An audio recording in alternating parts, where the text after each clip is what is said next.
Kanebo kering. Saka? Sapa Ala mengusap tengkuknya. Tadinya dia berpikir yang membukakan pintu Ranti, nyatanya Saka. Entah apa yang dilakukan pria itu di pintu belakang.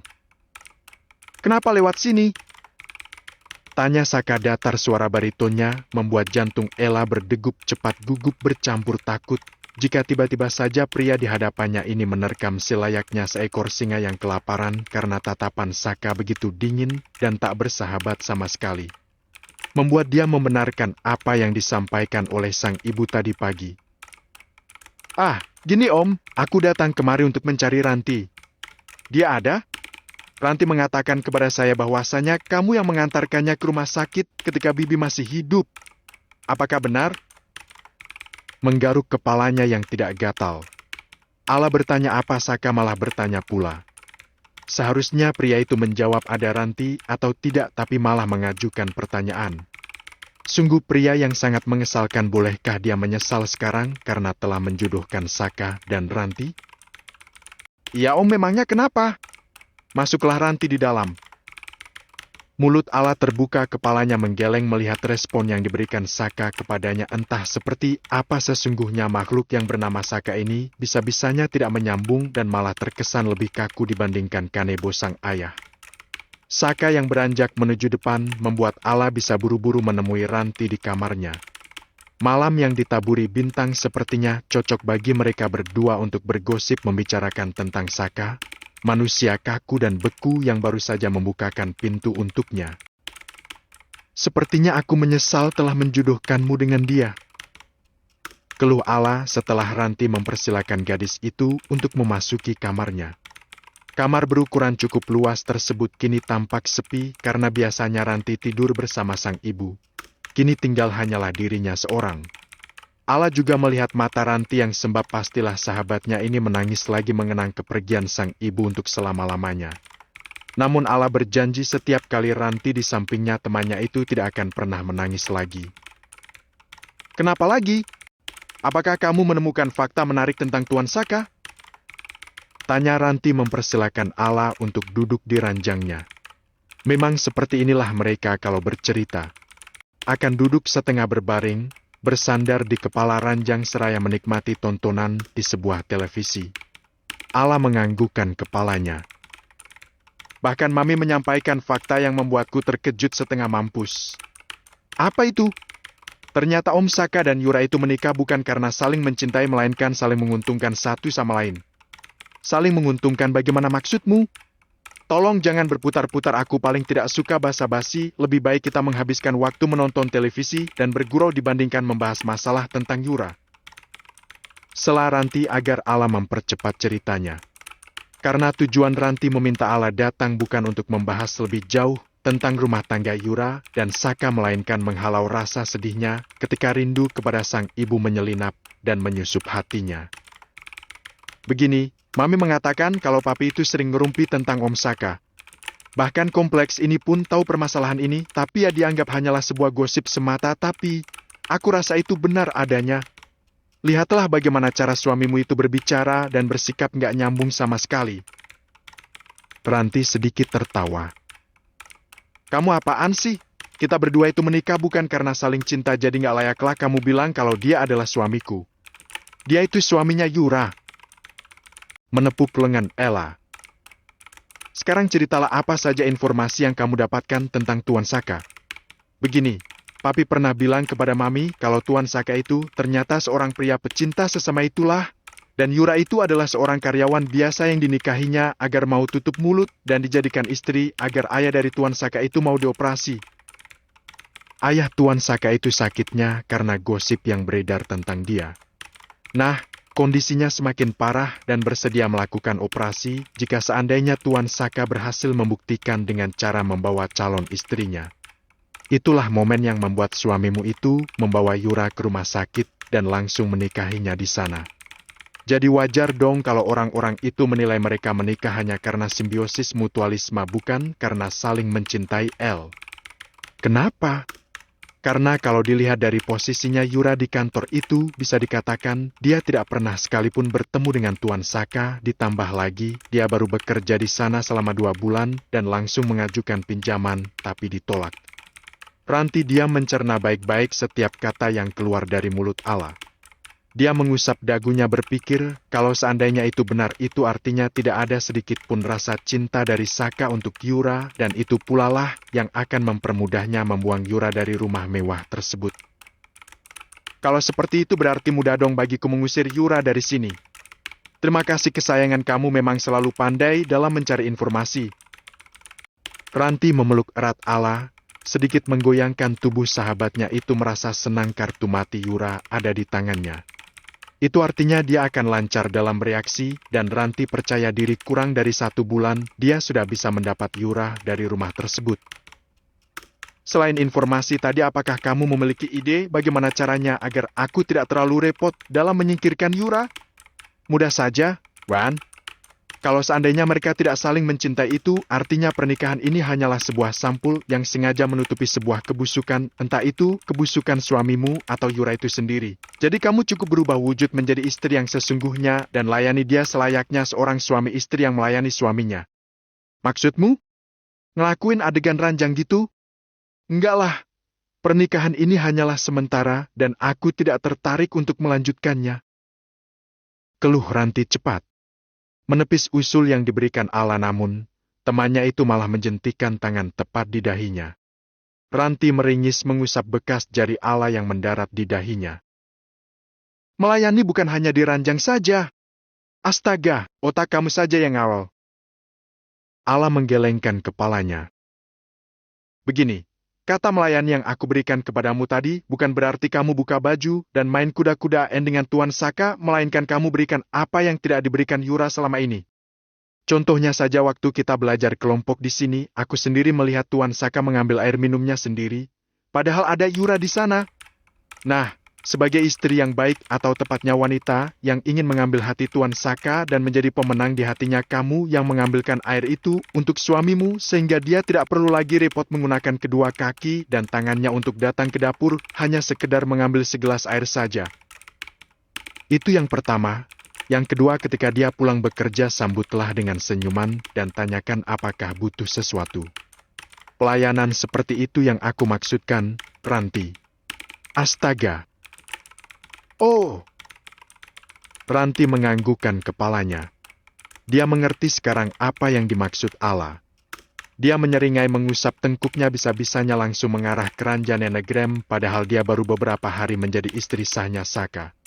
Itu pun mereka berbincang sekenanya saja, tidak pernah terlalu jauh, dan itu pun Saka bertanya, dia pun menjawab tak lebih daripada itu.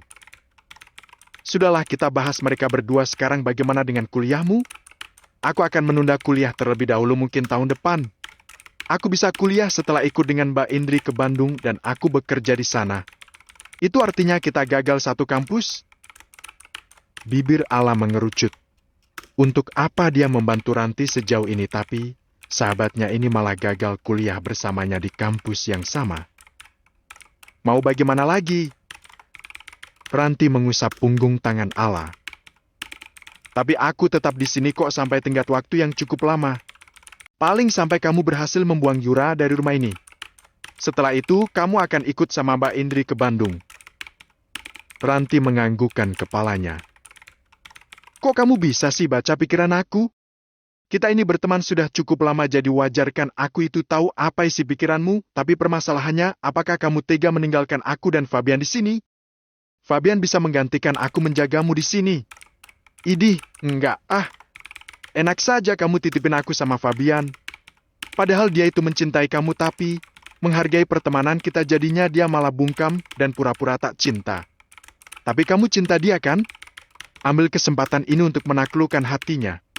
Siapa tahu selama aku di Bandung nanti aku akan mendapatkan undangan pernikahan dari kalian berdua. Ala berdecak sebal. Tak suka Ranti menjodohkannya dengan Fabian. Memang dia mencintai pria itu, tapi dia tidak ingin memaksakan kehendak. Untuk apa dia memberikan cinta yang begitu besar kepada Fabian, sedangkan pria itu malah melabuhkan cintanya kepada Ranti, tapi itu semua tidak merusak persahabatan mereka bertiga. Karena mereka sudah bertekad untuk memikirkan permasalahan ini setelah memiliki pekerjaan yang matang dan menyelesaikan jenjang terakhir di dalam pendidikan. "Kamu nginap?" tanya Ranti melirik jam yang menggantung di dinding.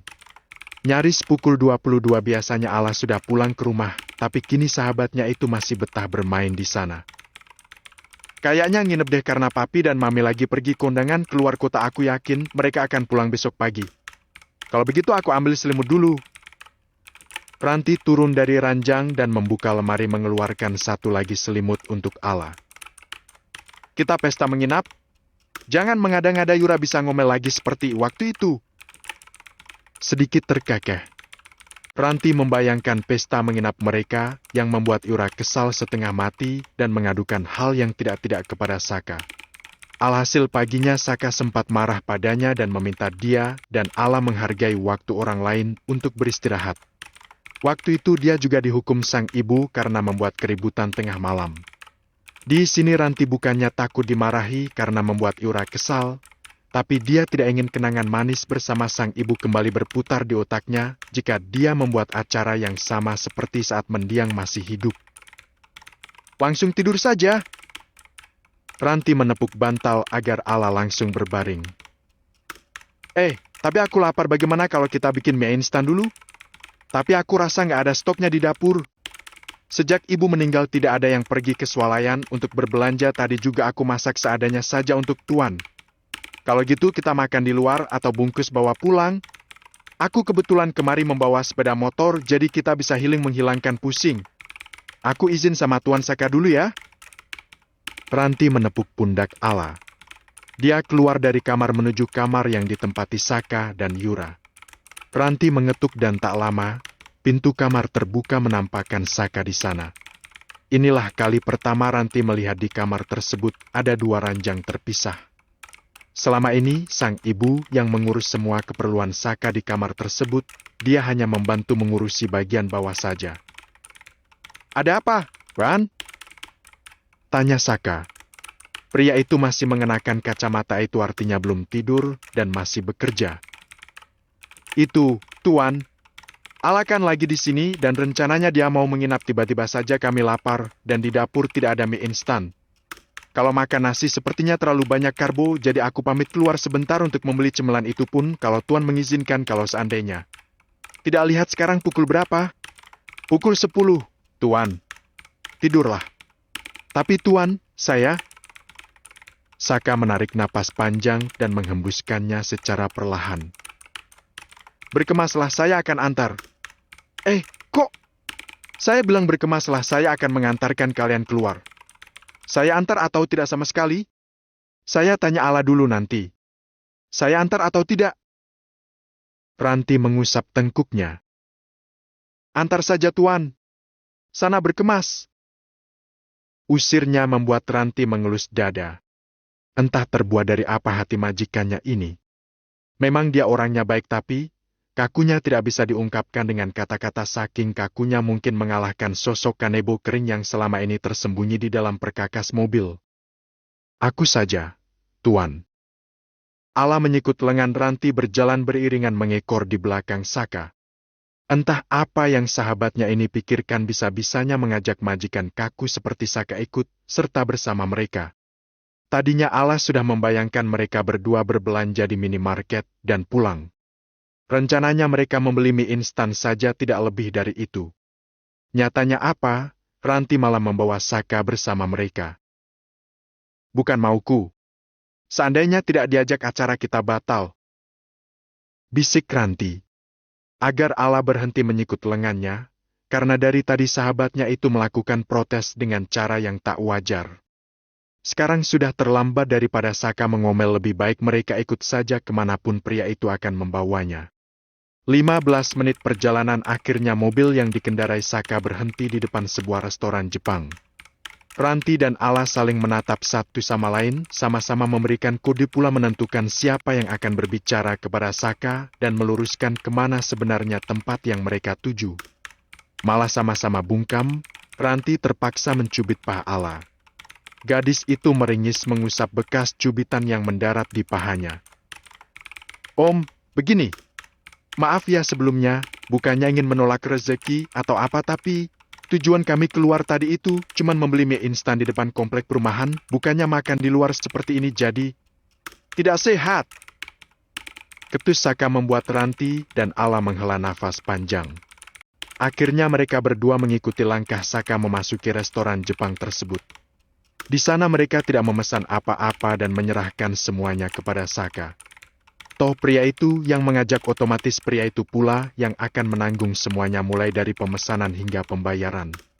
Namun sayangnya semua keputusan itu salah. Saka malah memesan semua menu yang tersedia di sana sehingga kini ada begitu banyak makanan tersedia di meja. Ranti menggelengkan kepalanya. Kalau sudah seperti ini, bagaimana caranya menghabiskan seluruh makanan tersebut yang ada di mereka, bisa-bisa gagal diet. Makanlah. Jangan harap pulang sebelum habis.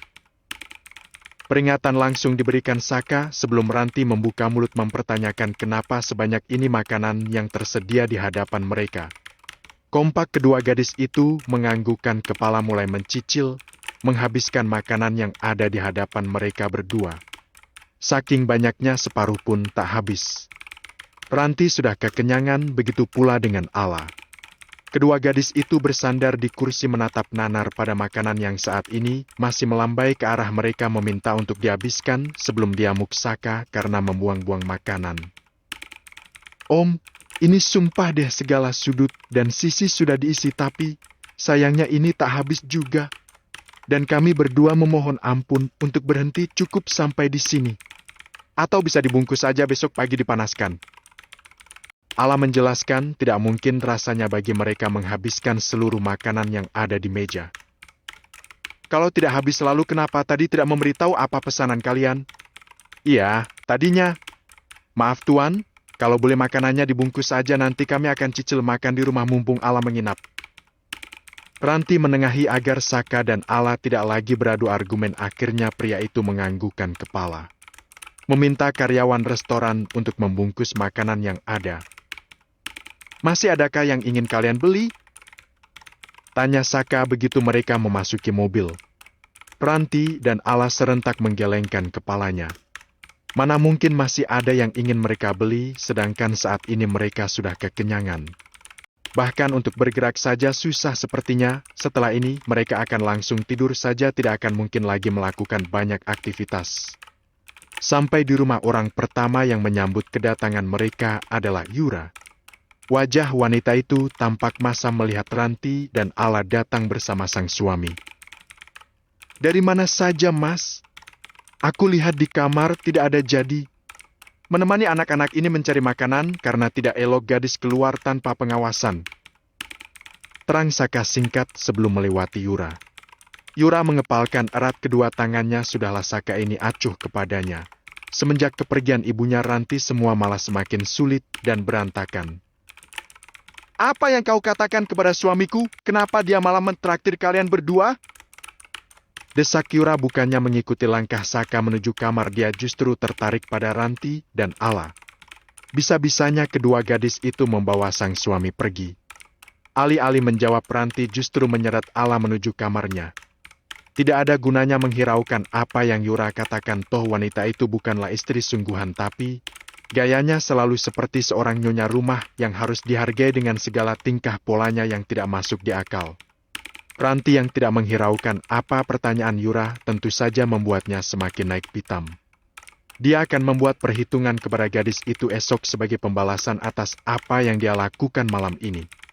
Paginya, aku mau ke kampus jadi pulang dulu.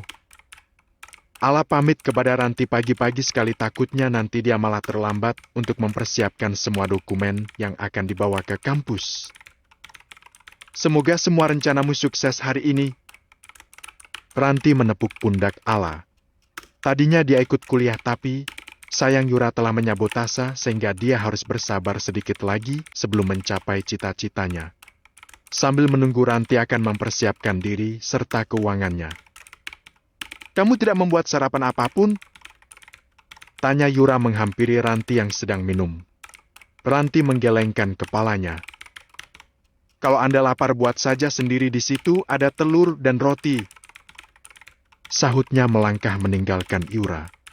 Semakin membuat Yura kesal saja pada sosok Ranti ditanya baik, tapi gadis itu malah nyolot padanya. Kamu lihat sendiri kan, Mas? Bagaimana sikap Rantu kepadaku? Adu Yura mendapati keberadaan Saka di ambang pintu ruang makan. Satu sudut bibirnya terangkat, akhirnya Saka bisa melihat dengan jelas bagaimana sikap dan tingkah laku Ranti di belakangnya. Maaf Tuan, bukannya saya tidak mau masak tapi memang tidak ada lagi bahan yang bisa diolah, hanya telur dan roti saja. Itu tidak cukup untuk memenuhi keinginan Nyonya Yura. Kenapa? Karena tadi dia meminta saya membuat spaghetti. Terang Ranti tidak mau kalah. Tuan ingin sarapan apa? Tidak usah, nanti saya bisa sarapan di kantor.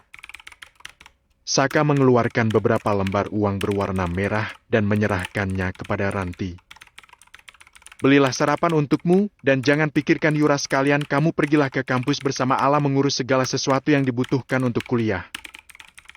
Tuturnya sebelum meninggalkan Ranti dan Yura di ruang makan. Tetapi Tuan, bergegas Ranti mengejar Saka. Dia tidak mungkin menerima tawaran pria itu, karena dia sebentar lagi akan pergi dari rumah mewah tersebut, tidak ada gunanya mendaftar kuliah. Apalagi saya sudah terlambat. Begini Tuan saya, apakah uang itu kurang untuk sarapan sekaligus untuk mendaftar kuliah? Ranti menggelengkan kepalanya. Tidak kurang, bahkan ini terlalu banyak, tapi pergilah, jangan kecewakan ibumu. Hanya itulah kata yang keluar dari mulut Saka. Dia bergegas menuju mobilnya yang terparkir di garasi. Dia harus menghadiri rapat pagi ini sehingga tidak terlalu banyak bicara dengan Ranti. Enti saja begitu ada waktu senggang dia akan berbicara lagi dengan istri mudanya tersebut. Yura mendekat merampas uang yang ada di tangan Ranti, tapi dia malah menepis. Apa yang kau lakukan? Kenapa kau malah merampas hakku? Ranti kembali meraih uang yang ada di tangan Yura. Enak saja wanita ini mengambil darinya, sedangkan uang itu jelas-jelas diserahkan Saka untuknya. Kemarikan uang itu! Atas dasar apa kamu meminta uang ini dariku? Balas Ranti sengit. Tidak terima Yura terus-menerus menginjaknya.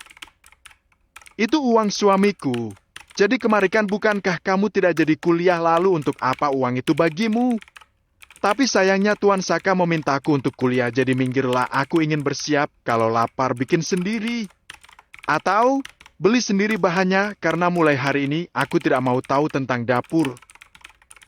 Semakin kesal saja Yura melihat kelakuan Ranti. Andai saja sang suami tidak peduli dengan gadis itu, pastilah dia sudah mengusir dari rumah mewah tersebut. Masih tidak terima dengan perlakuan Saka padanya, Yura menyusul sang suami ke kantor. Dengan angkuhnya dia berjalan mengangkat dagu, mengabaikan semua sapaan dari karyawan yang menyapanya ketika melintas. Maaf Bu, Bapak Saka sedang ada rapat, Ibu bisa tunggu sebentar. Sekretaris Saka langsung menghentikan langkah Yura. Memang wanita ini adalah istri dari atasannya, tapi tadi Saka mengatakan tidak bisa menerima tamu terlebih dahulu, siapapun itu, sampai rapat selesai dilangsungkan. Tapi saya ini adalah istri dari atasanmu, jangan berlaku kurang ajar, jangan sampai karena kelancanganmu ini membuatmu dipecat. Tegas Yura menekankan kata istri atasan, agar wanita yang ada di hadapannya ini memberikan jalan agar dirinya bisa bertemu dengan Saka. Tapi, Bu, sudah dicegah, tapi Yura tetap masuk membuka pintu ruangan sang suami dan mendapati Saka tengah berbicara serius dengan dua orang pria. Sontak saja hal tersebut membuatnya meneguk ludah kuat. Dalam pikirannya tadi ini hanya akal-akalan sekretaris Saka saja, ternyata suaminya benar-benar sedang rapat dengan kliennya. Tunggu sebentar, saya akan menyelesaikan satu masalah tidak penting terlebih dahulu. Saka pamit menghampiri Yura yang saat ini termangu di ambang pintu ruangannya. Bisa tunggu aku di tempat lain? Tidakkah kau melihat ada klien di sini? Tanyanya berbisik agar Yura tidak terlalu malu telah lancang memasuki ruangannya tanpa izin.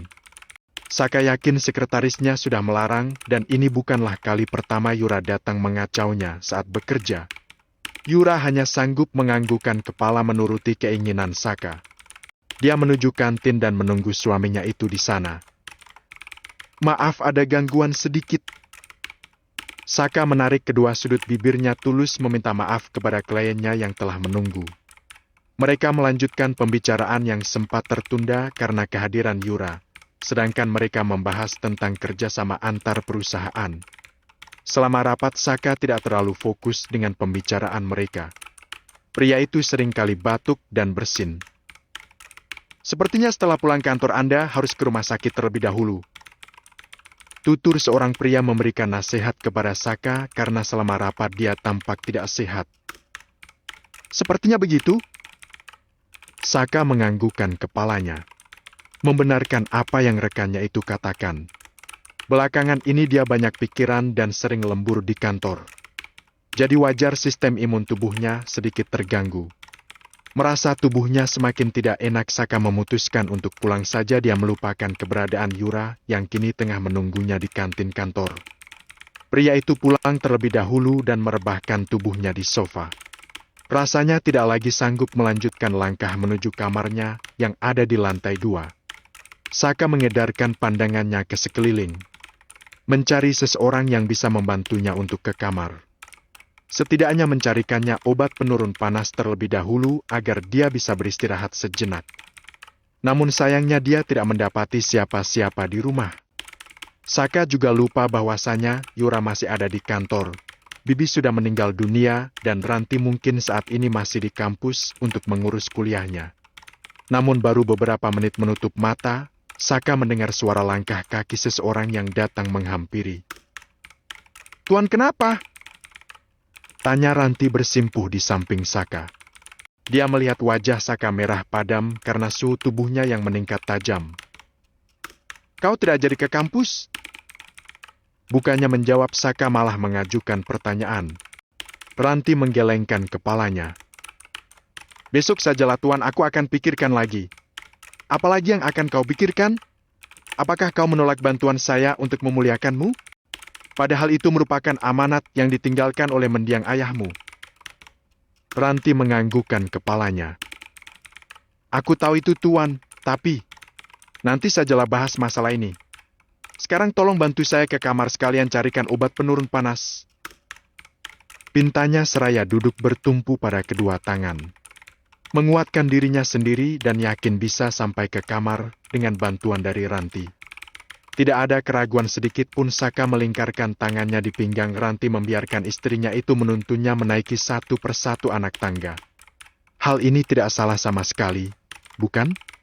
Karena gadis ini merupakan istri sahnya, hanya saja tidak ada yang mengetahui kecuali Allah dan dokter yang ada di rumah sakit.